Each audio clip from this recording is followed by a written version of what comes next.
రాజధానిలోని తుళ్లూరులో శివాలయం శంకుస్థాపన మహోత్సవానికి మంత్రి నారాయణ హాజరయ్యారు. ప్రభుత్వ సహకారంతో 100 ఏళ్ల నాటి ఆలయాన్ని గ్రామస్తులు తిరిగి నిర్మిస్తున్నారు. శ్రీ గంగా పార్వతీ సమేత శ్రీ రామలింగేశ్వర స్వామి, శ్రీ బాలకోటేశ్వర స్వామి వార్ల ఆలయ నిర్మాణానికి మంత్రి నారాయణ ప్రత్యేక పూజలు చేశారు. తుళ్లూరులో శివాలయానికి ఎంతో ప్రాశస్త్యం ఉందని మంత్రి అన్నారు. రాజధాని ల్యాండ్ పూలింగ్ లో తుళ్లూరు రైతులు ఎంతగానో సహకరించారని కొనియాడారు. రైతుల త్యాగాలతోనే తిరిగి రాజధాని అమరావతి అయిందని అన్నారు.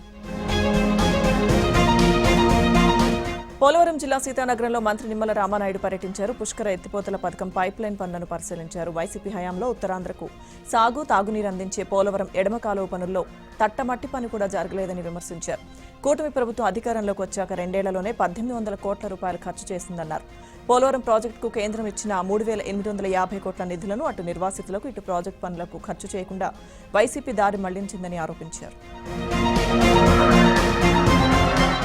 ఏపీ రవాణా శాఖ మంత్రి మండిపల్లి రాంప్రసాద్ రెడ్డి అన్నవరం ఆర్టీసీ బస్టాండ్ను ఆకస్మికంగా తనిఖీలు చేశారు. అక్కడున్న ప్రయాణికులతో స్త్రీ శక్తి ఉచిత బస్సు పథకంపై మహిళా ప్రయాణికులతో అడిగి తెలుసుకున్నారు. ఈ సందర్భంగా తాము చాలా సంతోషంగా ఉన్నామంటూ మహిళలు హర్షం వ్యక్తం చేశారు. సీఎం చంద్రబాబు సారథ్యంలో మహిళలకు పెద్దపీట వేస్తున్నామని, ప్రయాణికులకు ఎటువంటి ఇబ్బందులు రాకుండా మౌలిక సదుపాయాలు కల్పించాలని ఆయన అధికారులను ఆదేశించారు. తర్వాత ఆయన ఆర్టీసీ క్యాంటీన్లో ఉద్యోగులతో కలిసి అల్పాహారం స్వీకరించారు. కోనసీమ జిల్లాలో గల్లంతైన మత్స్యకారుల ఆచూకీ కోసం సముద్రంలో గాలింపు చర్యలు కొనసాగుతున్నాయని మంత్రి అచ్చెన్నాయుడు తెలిపారు. మత్స్యకారులను సురక్షితంగా తీసుకొచ్చే వరకు సర్చ్ ఆపరేషన్లో విరామం ఉండదని స్పష్టం చేశారు. సంబంధిత అధికారులతో మాట్లాడి గాలింపు చర్యల్లో పురోగతిని తెలుసుకున్నట్లు మంత్రి తెలిపారు. బాధిత కుటుంబాలకు అవసరమైన సహాయ సహకారాలు అందించాలని అధికారులను మంత్రి అచ్చెన్నాయుడు ఆదేశించారు. విశాఖ ఉడా పార్క్ సమీపంలో ఏరో ఎక్స్ప్రెస్ ఏసీ ఈవీ బస్సును మంత్రి మండిపల్లి రాంప్రసాద్ రెడ్డి ఆకస్మికంగా తనిఖీ చేశారు. ప్రయాణికుల నుంచి అభిప్రాయాలు తీసుకున్నారు. అనంతరం ఈవీ బస్సులోనే మంత్రి ప్రయాణించారు. విశాఖ భోగాపురం ఎయిర్పోర్ట్ ప్రయాణికుల కోసమే ఆర్టీసీ ఏరో ఎక్స్ప్రెస్ సేవలు అందిస్తోందని చెప్పారు. సుమారు గంటలో ఎయిర్పోర్ట్కి చేరుకునే విధంగా ప్రణాళికలు సిద్ధం చేశామని చెప్పారు. విశాఖ నగరం బ్రిక్స్ మంత్రుల సదస్సుకి ఆతిథ్యం ఇవ్వడం ఆనందదాయకమని మంత్రి తెలిపారు. ఏపీపీఎస్సీని పారదర్శకంగా చేశామని జగన్ చెప్పడం హాస్యాస్పదమని శాప్ చైర్మన్ రవినాయుడు అన్నారు. ఏపీపీఎస్సీని సరిగా పలకలేని వ్యక్తి జగన్ అన్నారు. ఇక డీఎస్సీపై చర్చకు సిద్ధమని ఎప్పుడో పిలిచామన్నారు. ఎలాంటి అక్రమాలు జరగని మెగా డీఎస్సీపై సీబీఐ విచారణ ఎందుకని ప్రశ్నించారు. దమ్ముంటే గ్రూప్ 1పై విచారణకు సీబీఐని జగన్ కలవగలడా అని సవాల్ చేశారు. డీఎస్సీకి ఏపీపీఎస్సీకి తేడా తెలుసుకోవాలని జగన్కు హితవు పలికారు. నెల్లూరు జిల్లా పొదలకూరు సామాజిక ఆరోగ్య కేంద్రంలో ఏర్పాటు చేసిన డయాలసిస్ కేంద్రం కిడ్నీ వ్యాధితో బాధపడుతున్న పేదలకు వరంగా మారింది. ఎమ్మెల్యే సోమిరెడ్డి చంద్రమోహన్ రెడ్డి చొరవతో 1.5 కోట్ల రూపాయలతో ఈ కేంద్రాన్ని ఏర్పాటు చేశారు. ఈ డయాలసిస్ కేంద్రం ద్వారా 7 మండలాల ప్రజలు వైద్య సేవలు పొందుతున్నారు. ప్రస్తుతం తమ ప్రాంతంలోనే డయాలసిస్ చికిత్స అందుతుండటంతో వారంతా సంతోషం వ్యక్తం చేస్తున్నారు. త్వరలో అత్యాధునిక భవనాన్ని నిర్మించి 15 బెడ్లకు డయాలసిస్ కేంద్రాన్ని అప్గ్రేడ్ చేస్తామని ఎమ్మెల్యే సోమిరెడ్డి తెలిపారు. ఏలూరు జిల్లా కైక్లూరులో డ్రైనేజ్ వ్యవస్థ, పారిశుద్ధ్యంపై ఎమ్మెల్యే కామినేని శ్రీనివాస్ అసంతృప్తి వ్యక్తం చేశారు. స్వచ్ఛ కైక్లూరులో భాగంగా కైక్లూరులోని 20 వార్డుల్లో ఎమ్మెల్యే పర్యటించారు. ప్రజల వద్దకు నేరుగా వెళ్లి వారి సమస్యలు అడిగి తెలుసుకున్నారు. ప్రధానంగా పారిశుద్ధ్యం, డ్రైనేజ్, సాగునీటి సమస్యలపై అసంతృప్తి వ్యక్తం చేసి సత్వరం పరిష్కరించాలని అధికారులను ఆదేశించారు. స్వచ్ఛత ఒక్క అధికారులతోనే సాధ్యం కాదని ప్రజలు కూడా సహకరించాలని కోరారు. స్వచ్ఛ చల్లపల్లిలాగే స్వచ్ఛ కైక్లూరును ఏర్పాటు చేసుకుందామని ఎమ్మెల్యే కామినేని పిలుపునిచ్చారు. నెల్లూరు జిల్లా తోటపల్లి గూడూరు మండలం కోడూరు పంచాయతీలో గత డీఎస్సీలో ఉత్తీర్ణత సాధించి ఉపాధ్యాయులుగా ఎంపికైన వారిని ఎమ్మెల్యే సోమిరెడ్డి చంద్రమోహన్ రెడ్డి వారి ఇళ్లకు వెళ్లి సత్కరించారు. సోస్నీకం గ్రామంలో వెంపలూరు పుష్ప, వెంకన్నపాలెం గ్రామంలో పోసిన దయాకర్, కోమర లక్ష్మిలను కలిసిన ఎమ్మెల్యే వారిని సన్మానించి డీఎస్సీకి ఎలా ప్రిపేర్ అయ్యారనే విషయాలను అడిగి తెలుసుకున్నారు. డీఎస్సీలో అక్రమాలకు తావివ్వలేదని, కష్టపడి చదివి ఉత్తీర్ణత సాధించిన వారిని ఉపాధ్యాయులుగా ఎంపిక అయినట్లుగా ప్రకటించామని అన్నారు. ఇక వైసీపీ పార్టీకి చెందిన వారికి కూడా ఉద్యోగాలు ఇచ్చామని అన్నారు. గవర్నర్ కోటాలో ఎమ్మెల్సీ స్థానాన్ని దక్కించుకున్న రమాదేవికి అనంతపురంలో ఘన స్వాగతం లభించింది. ఎమ్మెల్యే దగ్గుపాటి కుటుంబ సభ్యులతో కలిసి ఆమె సుంకులమ్మ ఆలయంలో ప్రత్యేక పూజలు చేశారు. అనంతరం ఎమ్మెల్యే దగ్గుపాటి ఎంపీ అంబికా లక్ష్మీనారాయణతో కలిసి నగరంలో భారీ ప్రదర్శన నిర్వహించారు. సామాన్య క్లస్టర్ ఇన్ఛార్జిగా ఉన్న తనకు ఈ అవకాశం రావడంలో ఎమ్మెల్యే దగ్గుపాటి కృషి ఎంతో ఉందని రమాదేవి అన్నారు. వడ్డెర కులస్తులకు తన వెన్నంటే ఉండి ప్రోత్సహించారని, ఖచ్చితంగా వారి కోసం పనిచేస్తానని ఆమె చెప్పారు. శ్రీశైలం ఆలయ చీఫ్ సెక్యూరిటీ ఆఫీసర్ శ్రీనివాసరావును విధుల నుంచి తొలగిస్తూ దేవాదాయ శాఖ ఉత్తర్వులు జారీ చేసింది. ఈ నెల 12న శ్రీశైలం సీఐ జీవన్ గంగనాథ్ బాబు అలాగే శ్రీనివాసరావు మధ్య జరిగిన ఆడియో కాల్లో ఒకరిపై ఒకరు ఆరోపణలు చేసుకున్నారు. ఈ ఆడియోపై ఏబీఎన్ ఆంధ్రజ్యోతిలో కథనాలు ప్రసారం కావడంతో దేవాదాయ శాఖ అధికారులు స్పందించి విచారణకు ఆదేశించారు. అంతేకాకుండా ఆయనకు మెమో జారీ చేశారు. ఈ వ్యవహారంపై విచారణ తర్వాత శ్రీనివాసరావును విధుల నుంచి తొలగిస్తూ ఈవో ఉత్తర్వులు జారీ చేశారు. అలనాటి నటి షావుకార్ జానకి మృతి పట్ల ఏపీ సీఎం చంద్రబాబు సంతాపం ప్రకటించారు. షావుకార్ జానకి ఆకస్మిక మరణం తనకు తీవ్ర దిగ్భ్రాంతి కలిగించింది అన్నారు. 400కు పైగా చిత్రాల్లో నటించి ఎన్నో అవార్డులు రివార్డులు పొందిన షావుకార్ జానకి భౌతికంగా మనకు దూరమైన ఆమె నటించిన పాత్రల ద్వారా చిరస్థాయిగా మన మనసులో నిలిచిపోతారన్నారు. షావుకార్ జానకి ఆత్మకు ఆ భగవంతుడు శాంతి చేకూర్చాలని కోరుకుంటున్నట్లు తెలిపారు. వారి కుటుంబ సభ్యులకు తన ప్రగాఢ సానుభూతి వ్యక్తం చేస్తుందని ఎక్స్ వేదికగా సీఎం తెలిపారు. తెలంగాణ ముఖ్యమంత్రి రేవంత్ రెడ్డి ఫారిన్ టూర్పై విదేశాంగ శాఖ అధికార ప్రతినిధి రణ్ధీర్ జైస్వాల్ వివరణ ఇచ్చారు. సీఎం రేవంత్ బ్రిటన్ పర్యటనకు క్లియరెన్స్ ఇచ్చామని, ప్రతిపాదిత కార్యక్రమం పదవికి పర్యటన ఉద్దేశానికి అనుగుణంగా ఉండాలన్నారు. అమెరికా విషయంలో అలా లేకపోవడంతో క్లియరెన్స్ ఇవ్వలేదన్నారు. ముఖ్యమంత్రులు ఇతర ప్రముఖుల పర్యటనలకు పొలిటికల్ క్లియరెన్స్ కోసం అంచనా వేస్తామని రణ్ధీర్ జైస్వాల్ స్పష్టం చేశారు. ఎల్నినో ప్రభావం నేపథ్యంలో ప్రతి నీటి బొట్టును ఒడిసి పట్టుకోవాలని, నీటిని సద్వినియోగం చేసుకోవాలని తెలంగాణ మంత్రి జూపల్లి కృష్ణారావు పిలుపునిచ్చారు. వనపర్తి జిల్లా కొల్లాపూర్ నియోజకవర్గంలో మహాత్మాగాంధీ కల్వకుర్తి ఎత్తిపోతల పథకంలో D8 కెనాల్ కాలువలను బైక్పై తిరుగుతూ స్వయంగా పరిశీలించారు. తుడుకుర్తి దగ్గర ప్రధాన కాలువ నుంచి సాకర్పల్లి, ఏదుట్ల, గోపాల్పేట, రేమద్దుల, సింగైపల్లి, తుర్కపల్లి, గోపులపురం కాల్వలను పరిశీలించి నీటి ప్రవాహం, కాల్వల పరిస్థితిని పర్యవేక్షించారు. అందుబాటులో ఉన్న నీటిని పొదుపుగా వినియోగిస్తూ అధిక విస్తీర్ణంలో పంటలకు సాగునీరు అందేలా చర్యలు తీసుకోవాలని అధికారులకు సూచించారు. హైదరాబాద్ రాజేంద్రనగర్ TJIRDలో ఎల్నినోపై రాష్ట్ర స్థాయి వర్క్షాప్ నిర్వహించారు. మంత్రులు తుమ్మల, సీతక్క, వాక్టి శ్రీహరి అధికారులు ఎల్నినో ప్రభావాన్ని ఎదుర్కొనేందుకు తీసుకోవాల్సిన చర్యలపై చర్చించారు. VBG రామ్జీ ద్వారా గ్రామాల్లో చేపట్టాల్సిన పనులు, వర్షాభావ పరిస్థితులను ఎదుర్కొనేందుకు ముందస్తు ప్రణాళికపై చర్చ జరిగింది. రైతులకు నీటి భద్రత కల్పించేలా వ్యవసాయ చెరువులపై దృష్టి పెట్టాలని అధికారులకు మంత్రులు సూచించారు. అలాగే సమగ్ర వ్యవసాయ చెరువుల నిర్మాణం, వ్యవసాయం, ఉద్యానవనం, మత్స్య, పశుసంవర్ధక శాఖల సమన్వయంపై వర్క్షాప్లో చర్చించారు. ఖమ్మం నగరంలోని ఖానాపురంలో నిలిచిపోయిన పండ్ల మార్కెట్ పనులకు మంత్రి తుమ్మల నాగేశ్వరరావు ప్రత్యేక చొరవతో 17.72 కోట్ల నిధులు మంజూరయ్యాయి. దీంతో పండ్ల వ్యాపారులు మంత్రి తుమ్మల నాగేశ్వరరావు చిత్రపటానికి క్షీరాభిషేకం చేసి ఆనందం వ్యక్తం చేశారు. మంత్రి తుమ్మల నాగేశ్వరరావు, తుమ్మల యుగంధర్ ప్రత్యేక చొరవతో నిధులు విడుదలయ్యాయని ఫ్రూట్ మార్కెట్ అసోసియేషన్ నాయకులు కృతజ్ఞతలు తెలిపారు. నాగర్ కర్నూలు జిల్లా పెంట్లవెల్లి మండల తహసీల్దార్ కార్యాలయాన్ని మంత్రి జూపల్లి ఆకస్మిక తనిఖీ చేశారు. తహసీల్దార్ కార్యాలయంలో ప్రజల వినతులపై అధికారులతో సమీక్ష నిర్వహించారు. రెవెన్యూ కార్యాలయం ఆర్టీఓ ఆఫీసుకు వెళ్తున్న ఫైల్స్ జాప్యంపై ఆర్టీఓ బన్సిలాల్తో మంత్రి మాట్లాడారు. ప్రజల సమస్యలను పెండింగ్ లేకుండా ఎప్పటికప్పుడు క్లియర్ చేయాలని అధికారులను ఆదేశించారు. కార్యాలయంలో టాయిలెట్ అపరిశుభ్రంగా ఉండడంతో మంత్రి అధికారులపై ఆగ్రహం వ్యక్తం చేశారు. అప్పటికప్పుడు టాయిలెట్ క్లీనింగ్ వస్తువులు తీసుకొచ్చి మంత్రి స్వయంగా శుభ్రం చేశారు. ప్రతి ప్రభుత్వ కార్యాలయాన్ని పరిశుభ్రంగా ఉంచుకోవాలని సూచించారు. నగర ప్రజల ప్రస్తుత భవిష్యత్ తాగునీటి అవసరాలను దృష్టిలో పెట్టుకుని మహబూబ్ నగర్లో శాశ్వత తాగునీటి పరిష్కారం కోసం 220 కోట్ల రూపాయలతో అదనంగా 18 మిలియన్ లీటర్ల నీటి నిల్వ సామర్థ్యం ఉన్న ట్యాంకులను ఏర్పాటు చేసినట్లు ప్రభుత్వ విప్ ఎమ్మెల్యే ఎన్ఎం శ్రీనివాసరెడ్డి తెలిపారు. ప్రస్తుతం నగరంలో 20 మిలియన్ లీటర్ల నీటి నిల్వ సామర్థ్యం ఉన్నప్పటికీ పెరుగుతున్న అవసరాలకు అది సరిపోవడం లేదన్నారు. పైప్లైన్ లీకేజీలు, పంపింగ్ సామర్థ్యం తగ్గడం, నీటి సరఫరాలో అంతరాయాలు వంటి కారణాలతో నగరంలోని పలు ప్రాంతాల్లో నీటి కొరత ఏర్పడుతోందని, అందుకే 18 మిలియన్ లీటర్ల సామర్థ్యం పెంచుతున్నామని చెప్పారు. ఏపీలో జూనియర్ డాక్టర్ల ఆందోళన కొనసాగుతోంది. తమ 3 ప్రధాన డిమాండ్లపై ప్రభుత్వం నుంచి ఆశించిన స్థాయిలో స్పందన రాలేదని ఏపీ జూడా అధ్యక్షుడు డాక్టర్ ఈశ్వర్ తెలిపారు. దశలవారీగా ఆందోళన ఉధృతం చేస్తామని హెచ్చరించిన తర్వాతే ప్రభుత్వం చర్చలకు పిలిచిందని, అయితే తమ డిమాండ్లను అంగీకరించినట్లు ఎక్కడా స్పష్టమైన హామీ ఇవ్వలేదన్నారు. అత్యవసర సేవలను తాము ఒక్కసారిగా బహిష్కరించలేదని, తమను ప్రభుత్వం ముందుగా చర్చలకు పిలవలేదని చెప్పారు. ప్రస్తుత జీవన ప్రమాణాలకు అనుగుణంగా 30% స్టైఫండ్ పెంచాలని డిమాండ్ చేశారు. భోగాపురంలో అంతర్జాతీయ విమానాశ్రయం ప్రారంభం కావడం సంతోషమేనని అఖిలపక్ష నేతలు అంటున్నారు. ఈ ఎయిర్పోర్ట్ను విశాఖ ప్రజలు గానీ, ఉత్తరాంధ్ర ప్రజలు గానీ ఎవరూ వ్యతిరేకించడం లేదని స్పష్టం చేశారు. అయితే విశాఖ విమానాశ్రయాన్ని కూడా కొంతకాలం పాటు ప్రయాణికులకు అందుబాటులో ఉంచాలని అన్నారు. విశాఖ విమానాశ్రయంలో పనిచేసిన కార్మికులను అన్యాయంగా తొలగించారని, వారికి న్యాయం చేయాలని అఖిలపక్ష నేతలు డిమాండ్ చేశారు.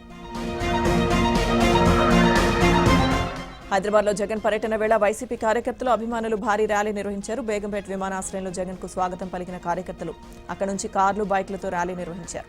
మరోవైపు జగన్ రాక సందర్భంగా హైదరాబాద్లోని పలు ప్రాంతాల్లో అభిమానులు స్వాగత ఫ్లెక్సీలు, కటౌట్లు ఏర్పాటు చేశారు. సేర్లింగపల్లికి చెందిన బీఆర్ఎస్ నేత చిరా రవీంద్ర యాదవ్ ఆధ్వర్యంలో కేసీఆర్, కేటీఆర్, జగన్ కటౌట్లను ఏర్పాటు చేశారు. అల్లూరు సీతారామరాజు జిల్లా అనంతగిరి మండలంలో గిరిజనులు సమరశంఖం పూరించారు. తమను ఏజెన్సీ గిరిజనులుగా గుర్తించాలని, కార్పొరేట్ శక్తుల నుంచి తమ భూములకు రక్షణ కల్పించాలని కోరుతూ కొండశిఖర గ్రామాల ప్రజలు పాదయాత్ర నిర్వహించారు. 5 కిలోమీటర్ల మేర సాగిన ఈ యాత్రలో గిరిజనులు జాతీయ జెండాలు, డోలీలు, అడ్డాకులు చేతబూని భారీగా తరలివచ్చారు. తమ గ్రామాలు తరతరాలుగా సాగులో ఉన్నప్పటికీ రెవెన్యూ రికార్డులో కార్పొరేట్ శక్తుల పేర్లు నమోదు కావడంపై ఆగ్రహం వ్యక్తం చేశారు. ఇప్పటికైనా సీఎం చంద్రబాబు, జిల్లా కలెక్టర్ తమను ఏజెన్సీ గిరిజనులుగా గుర్తించి తమ ప్రాంతాన్ని షెడ్యూల్లో ఉంచాలని విజ్ఞప్తి చేశారు. కొమరం భీం జిల్లా కాగజ్నగర్ సర్సిల్క్ ఏరియాలో కూరగాయలు విక్రయించవద్దని వ్యాపారులను మున్సిపల్ అధికారులు ఆదేశించారు. పాత మార్కెట్లోనే అమ్ముకోవాలని సూచించారు. అయితే తాము పాత మార్కెట్కు వెళ్లబోమని మున్సిపల్ అధికారులతో వ్యాపారులు వాగ్వాదానికి దిగారు. ఓల్డ్ మార్కెట్లో కబ్జాలు తొలగించి తమకు స్థలం అప్పగిస్తే అక్కడికి వెళ్లేందుకు సిద్ధమని చెప్పారు. ప్రధాన మార్కెట్లో కబ్జాలను పట్టించుకోకుండా కూరగాయలు అమ్ముకునే తమపై ప్రతాపం చూపడం సరికాదని వ్యాపారులు ఆవేదన వ్యక్తం చేశారు. రోడ్డుపై కూరగాయలు పారబోసి ఆందోళన నిర్వహించారు. నల్గొండ జిల్లాలో ప్రిన్సిపల్ రూపారెడ్డి హత్య కలకలం సృష్టించింది. తనను హత్య చేసిన 10th విద్యార్థుల గురించి రూపారెడ్డి చెప్పినట్లుగా ఉన్న ఏఐ వీడియోలు సోషల్ మీడియాలో వైరల్గా మారాయి. ఇందులో విద్యార్థుల్ని మంచిగా చదవాలని, చెడు అలవాట్లకు దూరంగా ఉండాలని చెప్పడమే తాను చేసిన తప్ప అంటూ మెసేజ్ ఉంది. ఇక ప్రిన్సిపల్ మర్డర్పై ఉపాధ్యాయ సంఘాలు మండిపడుతున్నాయి. హత్యకు నిరసనగా ఇవాళ తెలంగాణ వ్యాప్తంగా ప్రైవేట్ స్కూల్స్ బంద్కు ట్రస్మా పిలుపునిచ్చింది. సోషల్ మీడియాకు అలవాటు పడే సినిమాలను చూసి నేటి తరం విపరీత ధోరణితో ప్రవర్తిస్తోంది. ప్రిన్సిపల్ రూపారెడ్డి హత్యకు నిరసనగా ప్రైవేట్ ఉపాధ్యాయులు నిరసన ర్యాలీ చేపట్టారు. నాగర్ కర్నూలు జిల్లా కొల్లాపూర్లో తెలంగాణ గుర్తింపు పొందిన స్కూల్ మేనేజ్మెంట్ అసోసియేషన్ ఆధ్వర్యంలో ఆర్డీఓ కార్యాలయం నుంచి ఎన్టీఆర్ చౌరస్తా వరకు ర్యాలీ నిర్వహించారు. స్థానిక ఎన్టీఆర్ చౌరస్తాలో రూపారెడ్డి చిత్రపటానికి నివాళులర్పించి నిరసన తెలిపారు. ప్రిన్సిపల్ రూపారెడ్డి హత్య దారుణమని, ఇలాంటి ఘటనలు పునరావృతం కాకుండా పోలీసులు చర్యలు తీసుకోవాలని డిమాండ్ చేశారు. నల్గొండ జిల్లాలో ప్రిన్సిపల్ రూపారెడ్డి దారుణ హత్యను నిరసిస్తూ ఖమ్మంలో ప్రైవేట్ పాఠశాలల ఉపాధ్యాయులు భారీ ర్యాలీ నిర్వహించారు. పెవిలియన్ గ్రౌండ్ నుంచి జెడ్పీ సెంటర్ వరకు ర్యాలీ సాగింది. రూపారెడ్డి మర్డర్ ఉపాధ్యాయులనే కాకుండా యావత్ సమాజాన్ని తీవ్ర కలవరపాటుకు గురి చేసిందని టీచర్లు ఆవేదన వ్యక్తం చేశారు. విద్యార్థుల ప్రవర్తన, అలవాట్లపై తల్లిదండ్రులు ప్రత్యేక శ్రద్ధ వహించాలని సూచించారు. ఇలాంటి ఘటన పునరావృతం కాకుండా నిందితుల్ని చట్ట ప్రకారం కఠినంగా శిక్షించాలని ప్రభుత్వాన్ని డిమాండ్ చేశారు. పులిచింతల ప్రాజెక్టులో 15 నుంచి 20 ఏళ్లుగా పనిచేస్తున్న 11 మంది జెన్కో ఆర్టిజన్ కాంట్రాక్ట్ కార్మికులను ఆర్టిజన్లుగా గుర్తించి ఉద్యోగ భద్రత కల్పించాలని డిమాండ్ చేస్తూ చేపట్టిన ఆమరణ నిరాహార దీక్ష 9వ రోజుకు చేరుకుంది. తమ భూములను సేకరించి కాంట్రాక్ట్ పద్ధతిలో ఉద్యోగాలకు తీసుకుని శ్రమదోపిడీకి గురి చేశారని ఆరోపించారు. ఎలాంటి న్యాయం చేయకుండానే విధుల నుంచి తొలగించారని కార్మికులు ఆవేదన వ్యక్తం చేశారు. తమను వెంటనే ఆర్టిజన్ కార్మికులుగా గుర్తించి న్యాయం చేయాలని ప్రభుత్వాన్ని కోరుతున్నారు. అనంతపురం జిల్లా కంబదూరు మండలం రాంపురం గ్రామంలో బాండీ లేబర్ వ్యవస్థ కలకలం రేపింది. 2 కుటుంబాల వద్ద వెట్టి చాకరీ చేస్తున్న 6 కార్మికులను రెవెన్యూ అధికారులు గుర్తించి విముక్తి కల్పించారు. మహారాష్ట్రకు చెందిన కార్మికులను అధికారులు సురక్షితంగా స్వస్థలానికి తరలించారు. ఆర్డీఓ వసంత్ కుమార్ ఆధ్వర్యంలో చేపట్టిన తనిఖీల్లో 2 కుటుంబాల వద్ద బలవంతంగా పనిచేస్తున్న 6 కార్మికులను గుర్తించారు. వీరంతా మహారాష్ట్రలోని రాయగఢ్ జిల్లా వాసులుగా గుర్తించిన అధికారులు వారిని మహారాష్ట్రలోని స్వస్థలానికి తరలించారు. నెల్లూరు జిల్లా అనంతసాగరంలో పోలీసులు నిర్వహించిన కార్డన్ సర్చ్లో బాలుడు చేసిన పని అందరినీ ఆశ్చర్యపరిచింది. కార్డన్ సర్చ్లో భాగంగా సరైన పత్రాలు లేని వాహనాలను పోలీసులు స్వాధీనం చేసుకుంటున్నారు. ఈ క్రమంలో తండ్రి బైక్ను ఇంట్లో దాస్తే పోలీసులు పట్టుకుని వెళ్తారని బయటకు తీసుకెళ్తున్న తండ్రిని బాలుడు గుర్తించాడు. వెంటనే ఆ చిన్నారి పోలీసులను తన ఇంటికి తీసుకెళ్లి తండ్రి ద్విచక్ర వాహనాన్ని చూపించాడు. దీంతో బాలుడి అమాయకత్వం, తెలివికి స్థానికులతో పాటు పోలీసులు కూడా ఫిదా అయ్యారు. పోలీసులు వెంట పెట్టుకుని ఇంటికి తీసుకెళ్తున్న బాలుడి దృశ్యాలు సోషల్ మీడియాలో వైరల్గా మారాయి. బెజవాడ దుర్గగుడికి దశాబ్దం తర్వాత అన్నదానం, ప్రసాదం తయారీకి ప్రత్యేక భవనాలు అందుబాటులోకి వచ్చాయి. 52,50,00,000తో కొండ దిగువన నిర్మించిన కనకదుర్గ అన్నప్రసాద సదనం, దుర్గాభవాని మహాప్రసాద భవనాన్ని మంత్రి ఆనం రామనారాయణ రెడ్డి ప్రారంభించారు. ఈ సందర్భంగా భక్తులకు ఆయన అన్నప్రసాదాన్ని వడ్డించారు. నూతన భవనంలో ఒక ట్రిప్లో కనీసం 800 మంది భోజనం చేసేలా ఏర్పాట్లు చేశారు. ఇంద్రకీలాద్రి కొండపై కనకదుర్గమ్మ అమ్మవారిని ఎంపీ పురంధేశ్వరి దర్శించుకున్నారు. ఉదయం ఖడ్గమాల పూజలో పాల్గొన్న పురంధేశ్వరి అమ్మవారి దర్శనానంతరం వేద పండితులు ఆశీస్సులు, ప్రసాదాలు అందజేశారు.